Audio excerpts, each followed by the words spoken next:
माननीय खासदार श्री धनंजय महाडिक साहेब यांना वाढदिवसाच्या हार्दिक शुभेच्छा।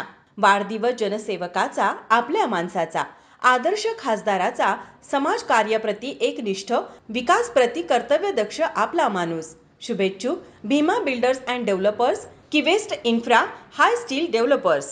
म्हाळसवडे गायरानात बेसुमार झाडांची कत्तल, संबंधितांवर कारवाई करण्याची शिवसेनेची मागणी।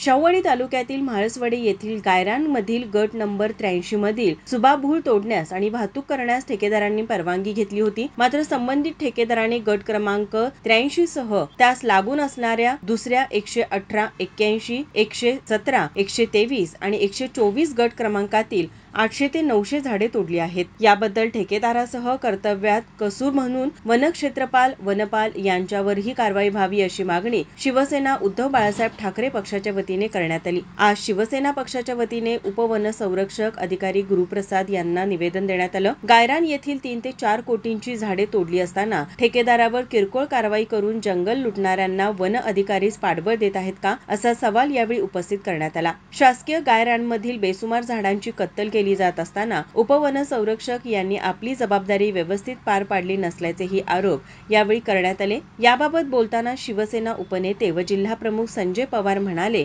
म्हाळसवडे तालुका राधानगरी येथे ज्या मोठ्या प्रमाणात झाडांची कत्तल झालेली आहे त्या संदर्भात शिवसेना उद्धव बाळासाहेब ठाकरे या पक्षाच्या वतीने आम्ही निवेदन दिलेलं आहे। तर आम्ही इशारा दिलाय की त्यांच्या म्हणण्याप्रमाणे 300 ते 400 झाडांची परवानगी घेतली होती, पण आमचा आरोप आहे तिथं साधारण 900 झाडं तोडलेली आहेत आणि चांगल्या किमतीची तोडता कामा नाहीत, तोडू नये असा एक कायदा असताना सुद्धा संबंधित ठेकेदारी झाडं तोडलेली आहेत। ती झाडं तोडताना त्याच्यावर गुन्हा दाखल करणं गरजेचं होतं, त्याची मशिनरी जप्त करणं गरजेचं होतं। व तिथले काही त्यांचे अधिकारी, तिथले कर्मचारी, ठेकेदार संघटनांमुळे अक्षरशः जंगलाची कत्तल केलेली आहे। एकीकडे तुम्ही सांगताय लहान मुलांना शाळेतनं बोर्ड देताय, झाडे लावा, झाडे जगवा, पर्यावरण जगवा। या अशा लोकांचं पर्यावरण जगणार नसेल, कत्तल होऊन असेल तर भविष्यात कोल्हापूरकरांनी आता त्या लोकांना विश्वास न ठेवता कोल्हापुरी पायतान घेऊन हातात उचललं पाहिजे अशी माझी अपेक्षा आहे। नाही तर भविष्यामध्ये पुढची पिढी आपल्याला माफ नाही करणार। आज तहसीलदार दिला अहवालात जवळजवळ 800 ते 900 झाडं म्हटलेली आहेत, ह्यांचा अहवाल म्हणतोय 300 झाडं। खरं कोण खोटं कोण? हे म्हणतात नाही आम्हाला बाबा ते गावरान आहे ते त्यांचा अधिकार नाही आहे। एकदा जिल्हाधिकारी स्पष्ट करणं गरजेचं आहे येडगे साहेबांनी की गायरानमध्ये तुमचा अधिकार आहे की नाही आहे, फॉरेस्टच्या अधिकाऱ्यांमध्ये तुमचा अधिकार नाही आहे। नेमकं काय हे प्रशासकीय लेवलला संपवायला पाहिजे।